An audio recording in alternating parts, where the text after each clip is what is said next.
لیکن چونکہ اس plate form سے ہم اس طرح کے ایشوز کو ڈسکس کرتے ہیں، نانکانہ صاحب کے اندر ایک چھوٹے سے قصبے کے اندر، وارٹن نام ہے اس کا، وہاں پر ایک شخص کو موب نے جو ہے وہ پولیس اسٹیشن سے چھڑوا کر خود ہی جج بنتے ہوئے اس پہ مقدمہ چلا کے اسے مارا، اور نہ صرف مارا بلکہ اسے بالکل ننگا کر کے روڈ کے اوپر گھسیٹتے ہوئے لے گئے۔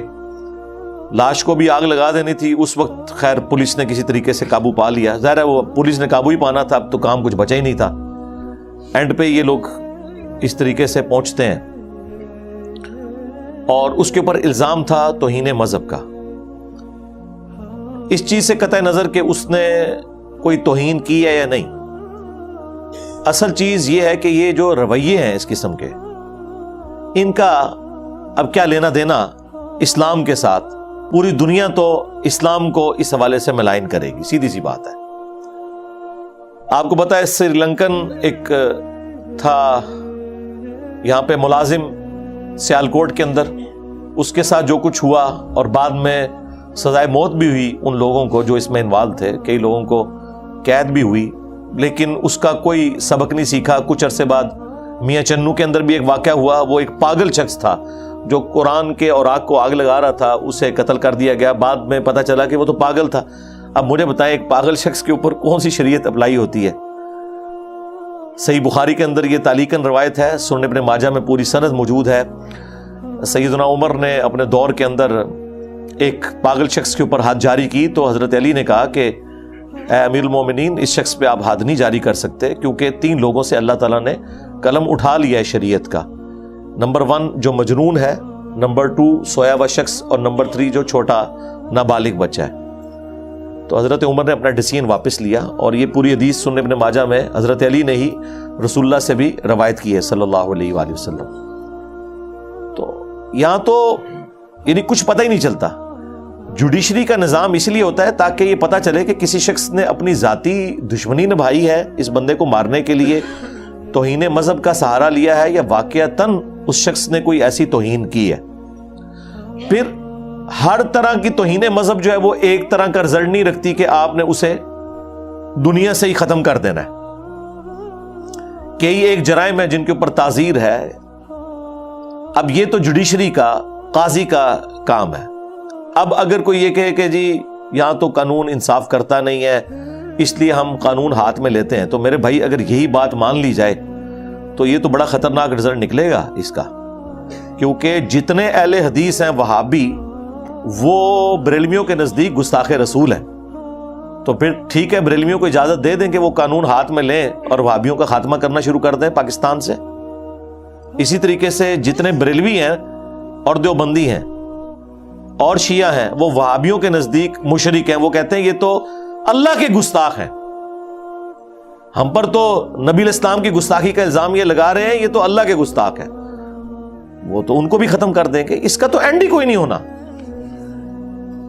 اور اکثر آپ دیکھیں گے جاہل قسم کے لوگ جنہوں نے کبھی جمعے کی نماز بھی نہیں پڑھی ہوتی، کانوں میں ان کی بالیاں ہوتی ہیں، ہاتھوں میں انہوں نے کڑے پہنے ہوئے ہوتے ہیں، ان سے آپ کلمہ سنیں، نماز سنیں، انہیں نہیں، لیکن وہ سب سے آگے ڈنڈے اٹھا کے نا مارنے والوں میں اور گاڑیاں توڑنے والوں میں، بینک لوٹنے والوں میں وہ لوگ شامل ہوتے ہیں، اور نعرہ لگا رہے ہوتے ہیں لبیک یا رسول اللہ۔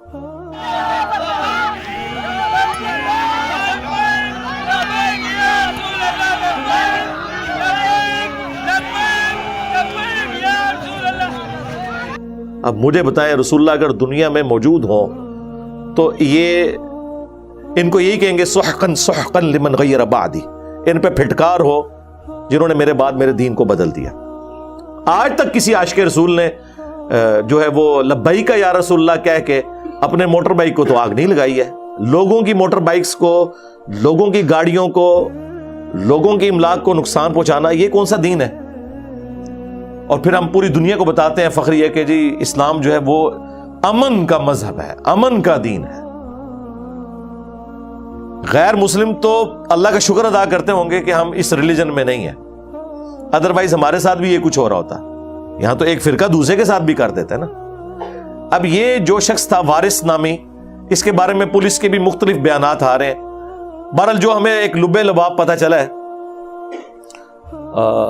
وہ یہی ہے کہ اس پہ پہلے بھی کوئی توہین مذہب کا الزام تھا کہ اس نے قرآن پاک کے اوراق کو یوز کیا ہے کوئی جادو وغیرہ کرنے کے لیے, اور پھر یہ کچھ عرصہ جیل میں بھی کاٹ کے آیا, اس کے بعد پھر چھوٹ گیا. لیکن اب یہ نہیں پتا کہ وہ چھوٹا کس لیے.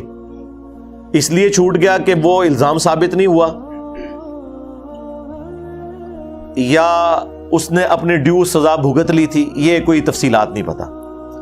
اب بھی وہ کہہ رہے ہیں کہ اس نے قرآن پاک کے صفات کے اندر وہ چھری داخل کی ہوئی تھی, اور اپنی کوئی وائف تھی اس کی جسے طلاق دی ہوئی تھی اس نے, یا کوئی ناراضگی تھی, اس سے صلح کی کوششیں کر رہا تھا, یا اس کے اوپر کوئی جادو کر رہا تھا, اور پھر وہ لوگوں نے دیکھ لیا. اب پتہ نہیں وہ گھر کے اندر کر رہا تھا یا گلی میں کر رہا تھا کہ لوگوں نے دیکھ لیا.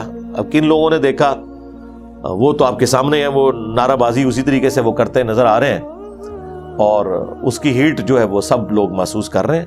اور کسی کی جرت نہیں کہ آ کے بول جائے کہ یار یہ کون سا اسلام ہے کہ آپ خود قانون کو ہاتھ میں لے رہے ہیں. ہم کب کہتے ہیں کہ کسی کو توہین مذہب کے اوپر سزا نہیں ہونی چاہیے؟ ہم کہتے ہیں سزا ہو لیکن اسٹیبلش تو ہو, اور اس کے بعد جو اس کے گناہ یا جرم کی انٹینسٹی ہے اس کے مطابق ہو.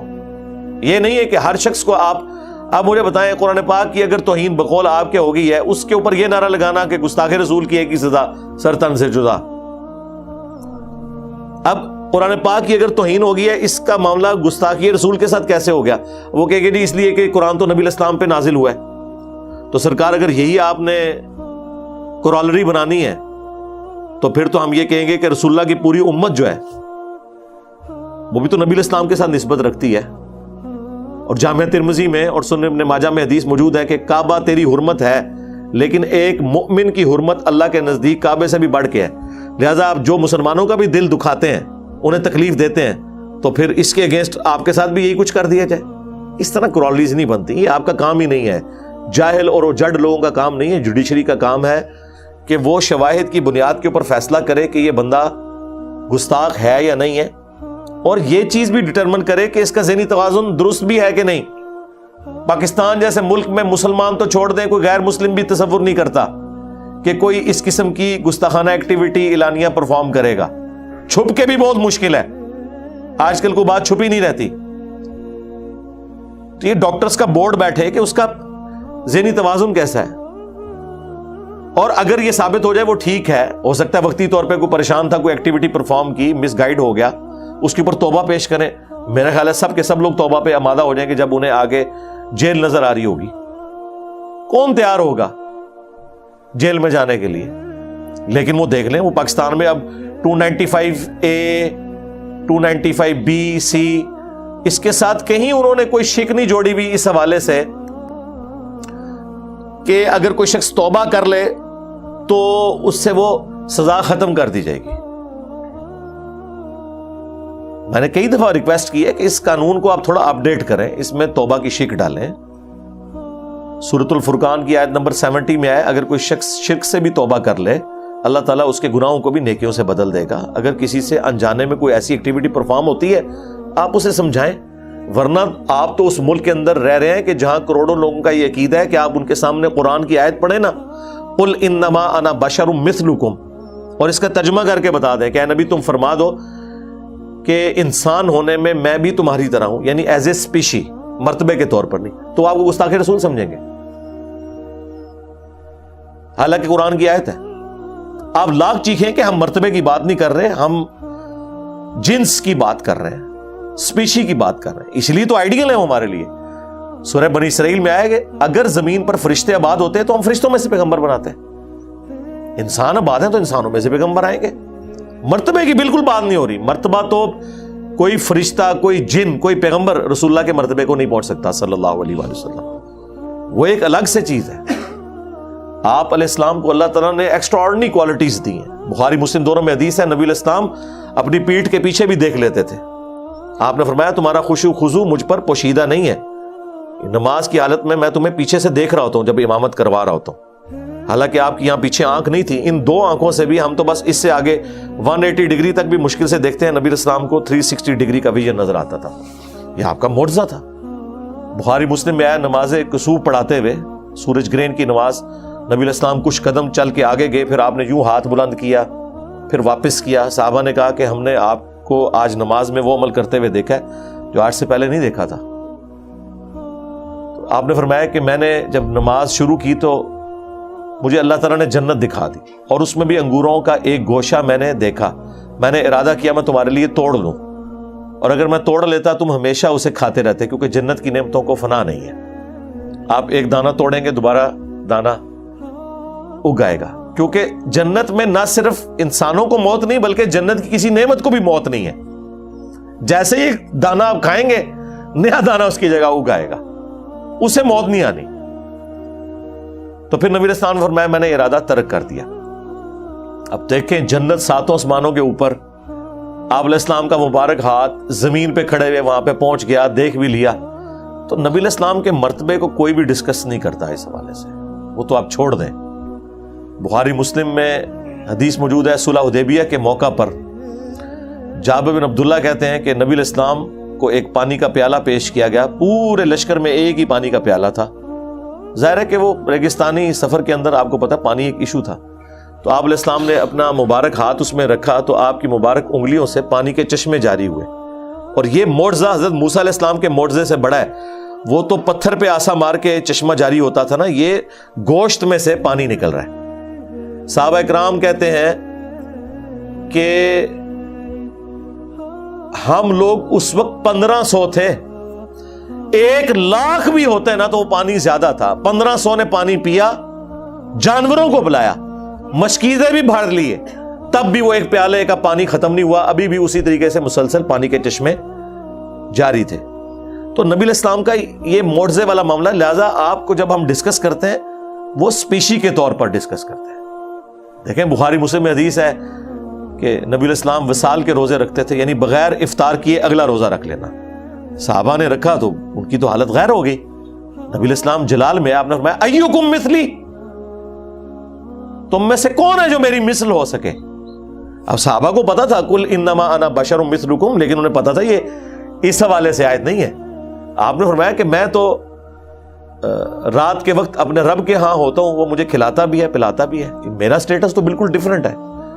رسول اللہ کو اللہ تعالیٰ نے وہ کوالٹیز دی ہیں جن کا کوئی لینا دینا نہیں باقی مخلوقات کے ساتھ. لیکن بہرحال آپ انسان ہیں اسپیشی کے طور پر. لیکن یہ ساری باتیں منوانے کے لیے آپ کو ایڑی چوٹی کا زور لگانا پڑتا ہے. آپ پہ گستاخی کا فتویٰ لگ جائے گا.